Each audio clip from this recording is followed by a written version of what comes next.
Hello future toppers, क्या हाल है आप सबके। Welcome back from your Gen Z teacher फला। ठीक है जी, तो आज हम सीखने वाले हैं 5 smart ways to solve indices. बच्चों, हमने सिंपल लॉज तो पढ़ लिए हैं, multiplication law, division law, power law, negative indices. हमें कॉन्सेप्ट थोड़ा बहुत आता है, अगर नहीं भी आता तो हम आपको रिकैप करवा देंगे। लेकिन मसला जब होता है जब आपको दिए जाए इस तरह के मुश्किल से क्वेश्चंस और यहाँ पे आपसे सॉल्व नहीं होता, तो आज मैं आपको ये 5 डिफरेंट टाइप्स ऑफ क्वेश्चंस करवाऊंगी ताकि इन क्वेश्चंस को सॉल्व करने के बाद किसी भी तरह का इंडाइसिस का क्वेश्चन आएगा तो आप लोग ईजिली सॉल्व कर लोगे। ये है मेरा वादा। सो बच्चों, पहले क्वेश्चन को देखते हैं। 2 की power x is equals to 256। बच्चों, तो मैं जो आपको टिप देने वाली हूँ वो आपने याद रखनी है हमेशा। टिप ये है कि आपने सबसे पहले देखनी है बेस। बच्चों, बेस क्या होती है? ये आपकी बेस है, ये आपकी इंडाइस है जिसको आप इंडेक्स बोलते हो। इंडाइस बेसिकली इसका प्लूरल होता है और ये भी एक बेस है। बच्चों, तो टिप ये थी कि बेस को देखो। और रूल क्या है? देखो, ये मैंने रूल बनाया, ठीक है, रूल मैंने बनाया, पहले मैं कह दूँ। Put everything to the same base. क्या है इस बात का मतलब? Basically what we want is, क्या अगर देखो यहाँ पे 2 की पावर x है तो यहाँ पे जो बेस है उसको 2 की पावर में लिख देना है। ठीक है जी, तो 256, दिमाग लगाओ दिमाग लगाओ, 2 की पावर में 256 कहाँ आता है बच्चों? 2 की पावर 8 तक। अब देखो, ये तो आप कैलकुलेटर से भी फिगर आउट कर पाओगे, यकीनन 2 की पावर 4 तक तो आपको याद ही हो सकता है, नहीं भी याद तो कोई बात नहीं, लेकिन कोशिश रखा करो कि 2 की पावर 9 तक या एटलीस्ट देखो 4 का स्क्वायर, 4 का क्यूब या 5 का क्यूब, इतना आपको याद हो जो बिल्कुल कॉमन है। ठीक है, आपने 2, 4, 5 ये बेसिस को ना आपने इनकी पावर्स को थोड़ा सा जहन में रखना है। ठीक है, ज़्यादा नहीं, थोड़ा बहुत। अभी हम जो 5 क्वेश्चन सॉल्व करने वाले हैं उसके बाद आप समझ जाओगे आपने कितना करना है। ठीक है, अब देखो बच्चों, रूल क्या कह रहा है, टिप मेरी क्या कह रही है, क्या आपने बेस को सेम रख लेना है। यहाँ मैंने बेस रख दी सेम, ठीक है जी। तो अब क्या मैं पावर्स को कंपेयर करके रख सकती हूँ एक साथ? ऐसे क्या मैं ऐसे कर सकती हूँ ना बच्चे लोग? तो ये हो गया भाई पहला तरीका, पहला क्वेश्चन डन। हमने कहा बेस सेम कर दो, और जब बेस सेम हो जाती है ना, इक्वल्स टू की दोनों side, left side right side दोनों साइड, तो आप डायरेक्टली उनकी पावर्स को उठा के आपस में सॉल्व कर सकते हो, कंपेयर कर सकते हो इक्वल्स टू के साथ। बच्चों, नेक्स्ट क्वेश्चन पे आ जाते हैं। Question number 2। ओके बच्चों, क्वेश्चन नंबर 2। 5 की power x plus 7 is equals to 25 की पावर x। ठीक है, एक बात गौर से देखो, इसमें कंफ्यूज नहीं होना। ये है बेस और ये जो पूरी चीज ऊपर लिखी है ये है पावर। समझ आ गई हमें ये बात? अगेन, ये है बेस और ये है पावर। ठीक है, तो बच्चे लोग करना क्या है, मैंने आपको क्या टिप दी है? बेसिस को देखो, और बेसिस क्या सेम बन सकती हैं? देखो, 25 को देख के हमें क्या याद आता है? 5 5 और 25, हमें ये याद आता है। तो हम इसको करेंगे कैसे?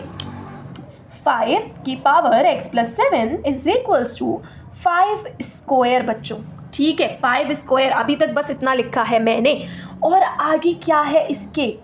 ऐसे करके अगर x लिख दूं तो कोई मसला नहीं है। देखो, ये मेरा समझ लो बीच का स्टेप है। मैं चाहूँ तो देखो ऐसे लिख दूं, लेकिन मैं क्योंकि आगे देखो थोड़ा सा और मुश्किल भी हो सकता है ना, तो इसलिए मैं चाह रही हूँ कि आपको ये ब्रैकेट की लॉजिक थोड़ी सी समझ आए कि मैंने 25 की जगह 5 स्क्वायर लिख दिया, और फिर ये जो x पावर इसके साथ ऑलरेडी था इसको मैंने मल्टीप्लाई कर दिया। ठीक है बच्चों, नेक्स्ट स्टेप तो आपको अब पता ही है क्योंकि ये अगेन उसी टिप से पूरा क्वेश्चन सॉल्व हो रहा है। पावर्स बेसिस हो चुकी हैं सेम, और पावर्स को हम डायरेक्टली एक साथ लिखकर सॉल्व कर सकते हैं। तो क्या बन गया भाई आंसर? क्या बन गया हमारा आंसर? बन गया x इक्वल्स 7। तो ये हमें समझ आ गया, ये भी समझ आ गया। देखो, मैंने क्या बोला था, कॉमन बेसिस क्या बनती है? 2, 4, 5। 4 भी अगर आप देखो तो 2 का ही स्क्वायर है, तो ये 2 और 5 इसी तरह की बनती है। ये कोई भी बनेगी ना, हो जाएगा। देखो, स्क्वायर तक ही आपको दी जाएगी, ऐसी टर्म दी जाएगी जो आप 5 का स्क्वायर या 5 का क्यूब करके समझ जाओ। ठीक है, अब आ जाते हैं क्वेश्चन नंबर 3 पर। ओके बच्चों, क्वेश्चन नंबर 3 आ चुका है आपके सामने। अगेन सेम टिप, ये रही वो सेम टिप। सेम टिप का मतलब है सेम बेस, आपने रखनी है सेम बेस। देखो, यहाँ 4 है, यहाँ 64 है। मुझे बताओ 4 के टेबल में 64 आ सकता है? टेबल में नहीं, बेसिकली 4 की पावर 64 बन सकती है।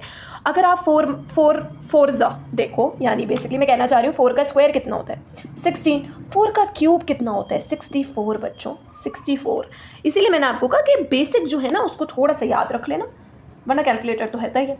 तो देखो, 4 की क्यूब मैंने लिख दिया। अब बच्चों, मैंने क्या कहा था कि मैं एक ब्रैकेट बना रही हूँ और उसके बाहर इसकी अपनी पावर जो x-1 ऑलरेडी एग्जिस्ट करती है वो मैं बाहर लिख रही हूँ ताकि कोई गलती ना हो पाए, ठीक है। इसलिए I am doing this step, जो ये मिडिल स्टेप है, ठीक है। वरना मैं डायरेक्टली भी लिख सकती हूँ। अब डायरेक्टली का मेरा मकसद ये है कहने का कि 3 को मल्टीप्लाई करो इन दोनों चीज़ों से, तो ये क्या हो गया 3x - 3। अब बच्चों मैं चाहती तो मुझे पता है 64 क्या है 4 का क्यूब, तो 4 का क्यूब डायरेक्टली भी यहाँ पे लिख सकते हैं, वरना आसान क्या आप अंदर लिख के और बाहर उसकी जो ऑलरेडी पावर है वो लिख के दोनों को मल्टीप्लाई कर लो। ये कौन सा रूल है बच्चों, ये कौन सा रूल है, हम साथ साथ रिविजन भी करेंगे। ये है पावर लॉ। ये कौन सा लॉ है बच्चों, पावर लॉ। अभी तक आपने देखा होगा जो तीनों क्वेश्चंस अभी करे हैं पावर लॉ ही लग रही है, अभी और कोई लॉ आया नहीं है, आ जाएंगे सारे लॉज रिवाइज होंगे, ठीक है। ये क्या है पावर लॉ। पावर लॉ में हमने क्या पढ़ा था बच्चों, a की पावर m और बाहर ब्रैकेट में n, तो क्या होता है सिंपली पावर्स जो है वो मल्टीप्लाई हो जाती है m × n। ये हमने पावर लॉ में पढ़ा है, ठीक है। अंदर पावर और ब्रैकेट के बाहर की पावर दोनों मल्टीप्लाई हो जाती है और एक साथ लिखी जाती है। यहाँ पे सेम चीज़ हो रही है। अब बच्चों क्या है, बेस हो चुकी है सेम, क्या मैं डायरेक्टली पावर्स को एक साथ लिख के सॉल्व कर सकती हूँ, अलाउड है बच्चे लोग। तो इसको कर लेते हैं सॉल्व। x को एक जगह रखो, इसको अलग करो, हो गया, बड़ा ही आसान। तो समझ आ गई है, थोड़ा सा देखना है देख लो 1 सेकंड के लिए और पॉज करना है, पॉज करके देख लो, बहुत ही ईजी है, आपसे खुद भी हो जाएगा। Now we are gonna do question 4। बच्चे लोग ये आपने मेरे साथ सॉल्व करना है क्योंकि देखो ये बहुत ही ईजी है, ये तो बहुत ही ईजी है। देखो 9 है बेस, 3 है बेस। क्या 9 को मैं 3 की बेस में लिख सकती हूँ, बिल्कुल लिख सकती हूँ। 3 का स्क्वायर 9 होता है, ये तो हर बच्चे को पता है, ठीक है। इसमें तो कोई मसले की बात ही नहीं है। x+1 बाहर लिख दिया, x-1, ठीक है। अब इसको multiply power law 2x + 2 done है, 3 की पावर x-1 डन है। Now what we do next is इन पावर्स को कर दूँ कंपेयर और ये डायरेक्टली सॉल्व हो गया। इसको उधर ले जाते हैं 2x - x, ये थोड़ा मैं इसको उधर ले आओ -1 - 2, मैं थोड़ा सा ब्रेक डाउन करके सॉल्व कर रही हूँ, बाकी अगर अलजबरा आती है तो वेरी गुड, ठीक है जी। तो x क्या हो गया -3, ये भी इजीली सॉल्व हो गया। ये तो आपसे हो ही गया होगा, आई एम प्रीटी श्योर, मुझे आप पे पूरा भरोसा है। Now will move on to the next question जो थोड़ा सा डिफरेंट है from what we have done up till now. Okay, अब इस क्वेश्चन को ज़रा देखो, ठीक है, क्योंकि ये क्वेश्चन है थोड़ा सा डिफरेंट लेकिन है बहुत आसान। इसमें ये वाली टिप नहीं काम करेगी बच्चे लोग, इसमें जो है ना, मतलब ये वाली टिप काम तो करेगी लेकिन पहले काम नहीं करेगी। ये आप समझ लो बाद में काम आएगी, अभी पहले क्या करोगे। देखो क्यों काम नहीं आ रही, देखो इधर गौर से देखो 7 21।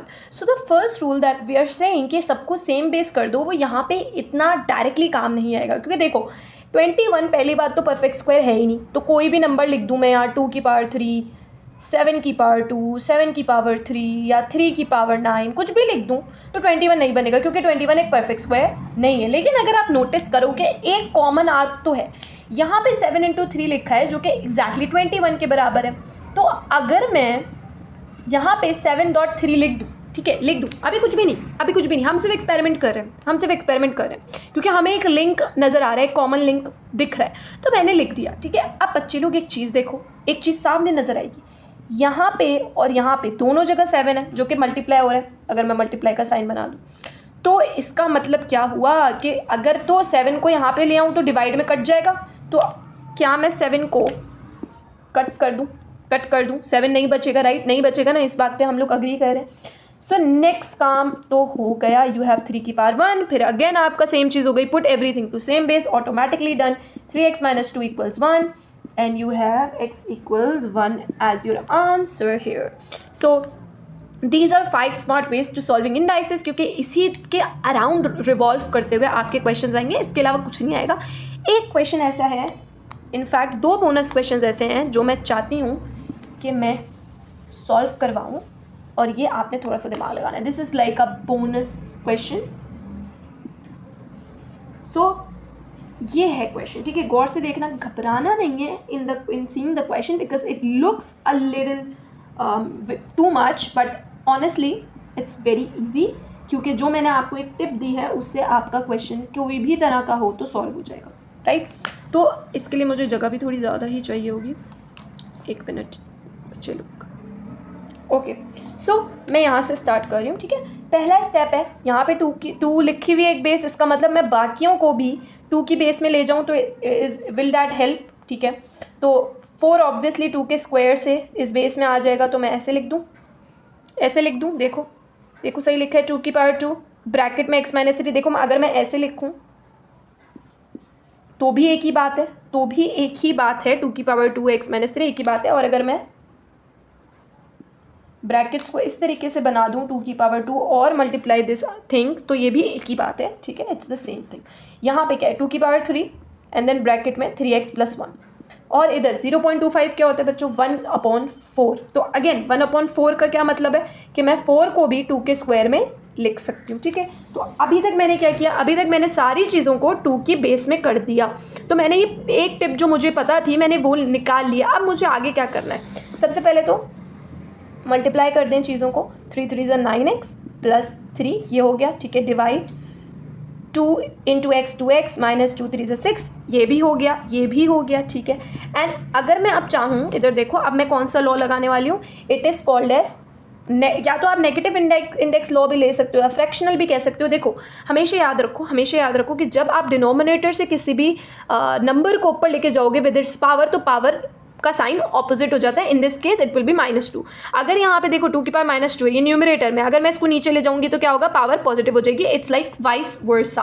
तो नीचे तो क्या होगा, बस ऊपर नीचे ले जाने में ये होता है फ्रैक्शंस में कि पावर का साइन चेंज हो जाता है। तो ये एक चीज़ है जो मैंने रिमाइंड करवा दी यहाँ पे, ठीक है। What do we do next? What you next do is, if you see here, you have same basis, you have 2 powers. When same bases multiply each other, indices add. ये हमें याद है मल्टीप्लिकेशन लॉ, ये जो कि मैं यहाँ पे लिख भी दूंगी, दोनों मल्टीप्लिकेशन डिवीजन दोनों लॉज में यहाँ पे लिखूंगी, के and division law as well, that when you have same basis the indices always add each other. तो क्या होगा, x + 9 x + 3 upon 2 × 2x - 6 = 2 की power -2. Next what you do is, like इसको मैं ऐड करके यहीं पे थोड़ा सा कर रही हूँ, सो इट इज़ 10x + 3. अब what do we have here, so next what we do is you have the division law, और division law ये कहते हैं when you have same bases dividing each other their indices will subtract each other. So how am I supposed to write it? Let me show you with a different color.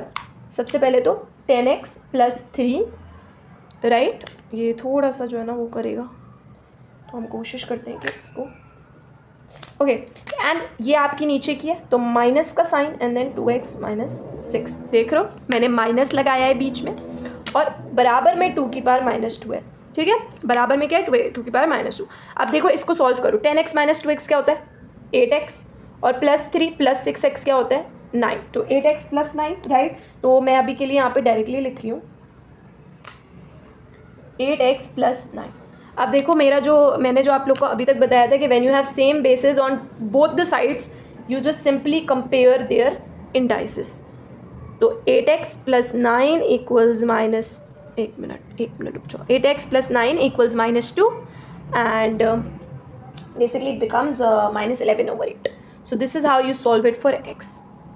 I hope you get the point here and you understand what I did. I tried to do it step by step. I made sure that I follow this step first. Like if you know this step, if you understand this step, that put everything to the same base, and if you are able to successfully do it like I did right here, आगे की चीज़ें will easily follow over. So this was my bonus question and that's it for today's video. I hope you like it. Yeah, so I'll see you in the next one, and if you want more questions like this, do tell me in the comment section. Bye.